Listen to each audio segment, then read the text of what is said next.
الحمد لله نحمده ونستعينه ونستغفره ونؤمن به ونتوكل عليه ونعوذ بالله من شرور أنفسنا ومن سيئات أعمالنا من يهده الله فلا مضل له ومن يضلله فلا هادي له ونشهد أن لا إله إلا الله وحده لا شريك له ونشهد أن سيدنا ومولانا محمدا عبده ورسوله أما بعد فأعوذ بالله من الشيطان الرجيم بسم الله الرحمن الرحيم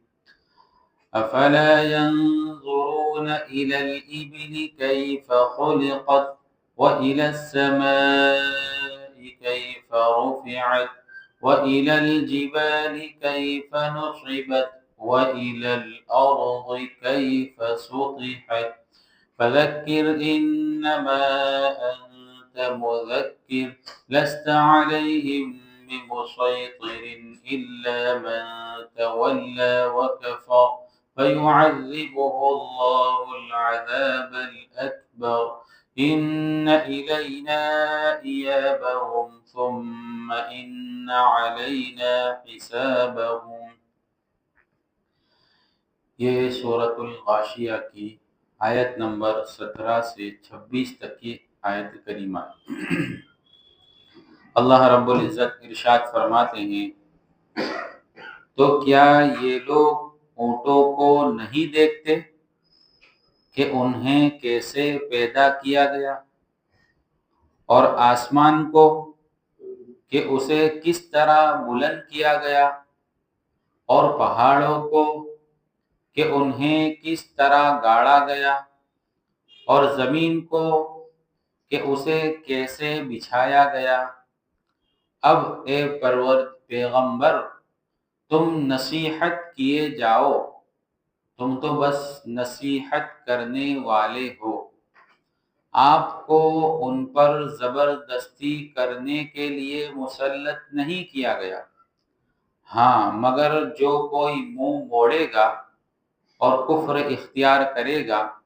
تو اللہ اس کو بڑا زبردست عذاب دے گا۔ یقین جانو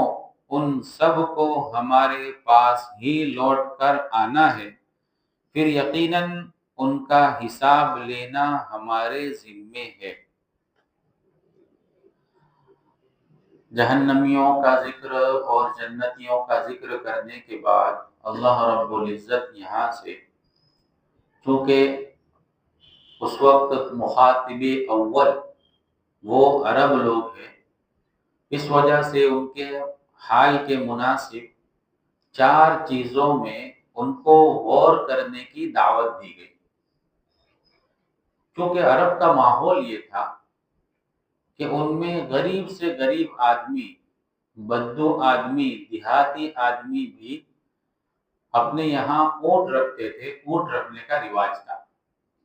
کیونکہ سواری کے لیے اونٹ سب سے زیادہ اچھی سواری سمجھی جاتی تھی اور تھی بھی اس زمانے کی۔ تو عام طور سے غریب آدمی بھی اپنے یہاں اونٹ رکھتا تھا، اور اس کی وجہ یہ تھی کہ اونٹ کو پالنے میں، اونٹ کی پرورش کرنے میں کوئی زیادہ خرچ بھی نہیں ہوتا۔ دوسرے جانور کو اگر رکھو تو ان کو کھلانا پلانا یہ ساری بہت ذمہ داری بڑھ جاتی تھی، اور اونٹ کا مزاج یہ ہے کہ اگر اس کو کھلا چھوڑ دو تو وہ خود اپنے کھانے کا انتظام کر لیتا ہے۔ کہیں بھی درخت پہ جا کر اس کی بلندی بھی زیادہ ہوتی ہے، لمبائی زیادہ ہوتی ہے، وہ درختوں کو، ڈالیوں کو کھا لیتا ہے، وہ بالکل سیدھا سادہ جانور ہے۔ اور اونٹوں کے فوائد عام طور سے عرب لوگوں کے ذہن میں تھے، اس وجہ سے اللہ نے پہلے اونٹ کے اندر غور کرنے کے لیے کہا، افلا ينظرون الى الابل کیف خلقت، کہ تم اونٹ کو دیکھو تو صحیح کہ ہم نے اونٹ کو کیسا پیدا کیا، اس کے اندر کیسی کیسی صلاحیت رکھی، وہ غریب سے غریب آدمی اس کو رکھتا ہے، وہ اپنا پیٹ خود بھر لیتا ہے، اس کے کھانے کی اتنی زیادہ فکر کرنے کی ضرورت نہیں ہوتی ہے۔ رہا مسئلہ پانی کا، تو عرب میں پانی کم یاب تھا، پانی جلدی ملتا نہیں تھا، تو اونٹ کو اللہ نے وہ صلاحیت دی کہ اگر وہ ایک مرتبہ اچھی طرح پانی پی لے تو اس کے پیٹ میں گویا ایک پانی کی ٹانکی ہے، اور وہ پانی پینے کے بعد 8-10 دن بغیر پانی پیے ہوئے اچھی طرح چل پھر سکتا ہے، یعنی اس کو 8-10 دن تک پانی نہ ملے تب بھی اس کو کوئی حرج اور پریشانی لاحق نہیں ہوگی، اور وہ اپنے پیٹ ہی میں سے پانی نکال کر اپنی ضرورت پوری کر لیا کرتا ہے۔ وہ اتنا سادہ جانور ہے اونٹ کہ پیٹ بھی بھر لیتا ہے، پانی بھی پی لیتا ہے، اور اپنے مالک کو اگر سوار ہونے کی ضرورت ہوتی ہے تو وہ خود نیچے بیٹھ جاتا ہے تاکہ آدمی آرام سے اطمینان سے اس پر سوار ہو سکے۔ تو بہت ساری خوبیاں گویا اونٹ کے اندر جمع تھی، اور دوسری چیز کہ اونٹ جو ہے بوجھ بھی بہت زیادہ اٹھا سکتا تھا، تو ایک جگہ سے دوسری جگہ ان کو سامان لے جانا ہو، کوئی چیز لانی ہو، لے جانی ہو، تو اس کے لیے سب سے زیادہ مفید اور کام آنے والا جانور وہ بھی اونٹ تھا۔ تو عام طور سے ان کے یہاں اونٹوں کا رواج تھا، اس وجہ سے اللہ نے 4 چیزوں میں غور کرنے کے لیے کہا، اس میں پہلی چیز اونٹ۔ جب اونٹ پر سوار ہو کر آدمی لمبے لمبے سفر کرتا ہے، اور اونٹ کے اندر وہ صلاحیت بھی ہے کہ وہ رات کو پوری رات بغیر ٹھہرے ہوئے چل سکتا ہے، سواری کر سکتا ہے، یعنی اپنے اوپر بٹھا کر رات کو پوری رات بھی اگر اس کو چلنے کے لیے کہا جاوے تو وہ اطمینان سے چل لیتا ہے۔ تو جب وہ اونٹ پر سوار ہو کر باہر نکلتے تھے تو ان کو عام طور سے باہر جانے کے بعد آسمان نظر آتا ہے، اگر اطراف میں ادھر ادھر دیکھو تو پہاڑ نظر آتے ہیں، اونٹ جو چل رہا ہے زمین پر وہ نظر آتی ہے۔ تو اس لیے ان چاروں چیزوں میں اللہ نے غور کرنے کی دعوت دی کہ تم اونٹ کو دیکھو کہ ہم نے اس کو کیسے پیدا کیا، تم پہاڑوں کو دیکھو کہ ہم نے ان کو کیسے بلند کیا، تم آسمان کو دیکھو کہ ان کو کیسے بلند کیا، تم زمین کو دیکھو کہ ہم نے اس کو کیسے بچھایا۔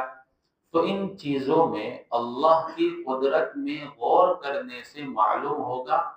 کہ کوئی ذات ہے جس نے ہمیں پیدا کیا ہے، اور وہ عرب لوگ دوبارہ زندہ ہونے کے منکر تھے، اس کا انکار کرنے والے کہ ایک مرتبہ ہم زندہ ہو چکے ہیں، آدمی کھائے گا پیے گا زندگی گزارے گا، جب مرے گا ختم ہو جائے گا، مرنے کے بعد کوئی زندگی نہیں ہے، مرنے کے بعد دوبارہ کیسے زندہ ہوں گے؟ تو اللہ فرماتے ہیں کہ ان چیزوں میں غور کرنے کے بعد تم دیکھو کہ جو اللہ، جو خالق پہلی مرتبہ ان کو پیدا کر سکتا ہے، وہی خالق دوسری مرتبہ پیدا کرنے میں اس کو کیا پریشانی؟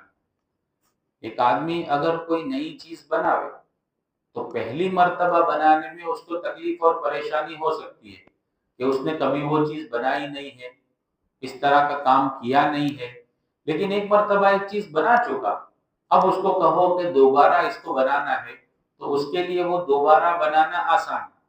تو اللہ نے جب پہلی مرتبہ ان مخلوق کو، ان ساری چیزوں کو پیدا کیا،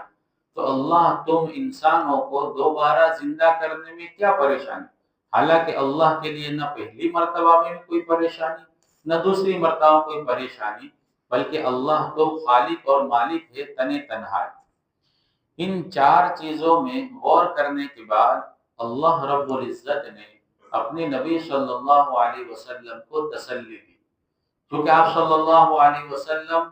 جب ان کو دعوت دیتے تھے اور وہ قبول نہیں کرتے تھے، اور اتنے سارے دلائل دینے کے بعد، قیامت کو سمجھانے کے بعد، جہنم اور جنت کا تذکرہ سنانے کے بعد،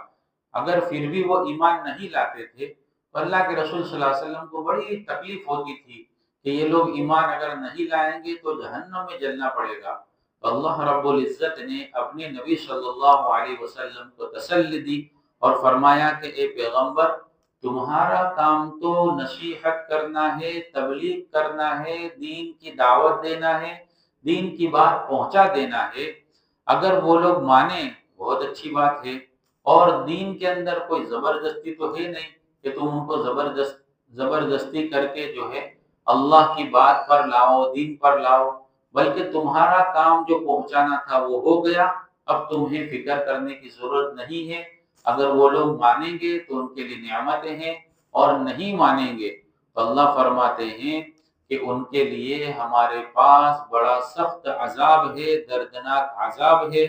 اور یقین جانو کہ اللہ رب العزت ہی کے پاس لوٹ کر آنا ہے۔ ایک دن وہ آئے گا کہ مرنے کے بعد اللہ ہی کے پاس لوٹ کر سب کو پہنچنا ہے، سب کو جانا ہے، اور سب کو حساب دینا ہے۔ اور اللہ نے حساب کا دن مقرر کیا ہے اور دنیا میں بھیج کر امتحان لیا ہے کہ اگر تم صحیح اعمال کر کے، اچھے اعمال کر کے اللہ کی اطاعت اور اللہ کے رسول صلی اللہ علیہ وسلم کی اطاعت اور سارے لوگوں کے حقوق کو اچھی طرح ادا کر کے جب ہمارے پاس آؤ گے تو ہم نے تمہارے لیے انعامات رکھے ہیں، اور اگر اس کے خلاف زندگی گزار کر آؤ گے تو اللہ فرماتے ہیں کہ پھر ان کا حساب لینا ہمارے ذمے ہے، یعنی ہم ان کا حساب لے لیں گے، ہمارے لیے حساب لینے میں کوئی پریشانی اور تکلیف ہونے والی نہیں ہے۔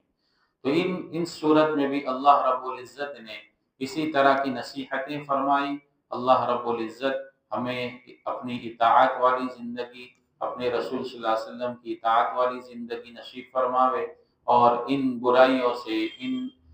تکلیف دینے والی چیزوں سے اور جہنم سے اللہ ہماری پوری